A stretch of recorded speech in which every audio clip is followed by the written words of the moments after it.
أعوذ بالله من الشيطان الرجيم. بسم الله الرحمن الرحيم.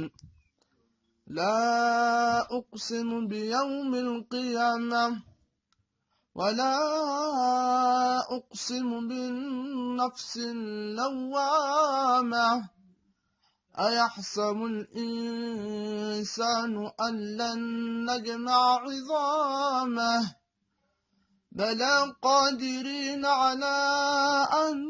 نسوي بنانه بل يريد الإنسان ليفجر أمامه يسأل أيان يوم القيامة فإذا برق البصر وخسف القمر وجمع الشمس والقمر يقول الإنسان يومئذ أين المفر كلا لا وزر إلى ربك يومئذ المستقر ينبأ الإنسان يومئذ بما قدم وأخر بل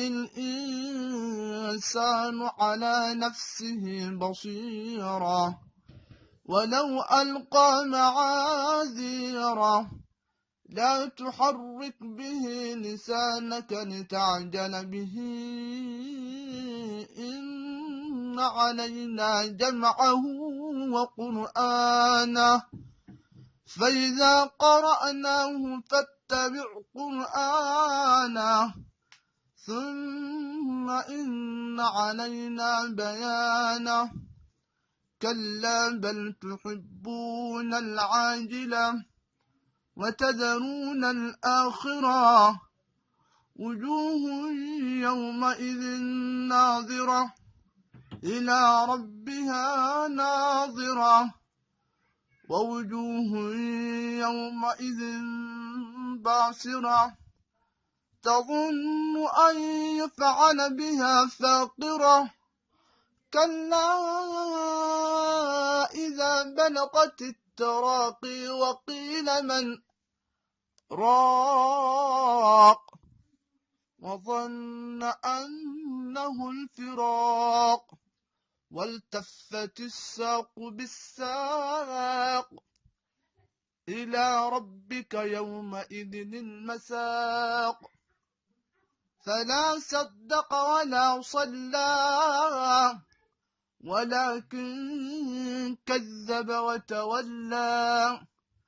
ثم ذهب إلى أهله يتمطى أولى لك فأولى ثم أولى لك فأولى أيحسب الإنسان أن يترك سدى ألم يكن نطفة من مني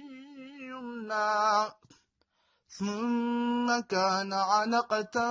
فخلق فسوى فجعل منه الزوجين الذكر والأنثى أليس ذلك بقادر على أن يحيي الموتى صدق الله العظيم. رحمن يا رحمن ساعدني يا رحمن اشرح صدري قرآن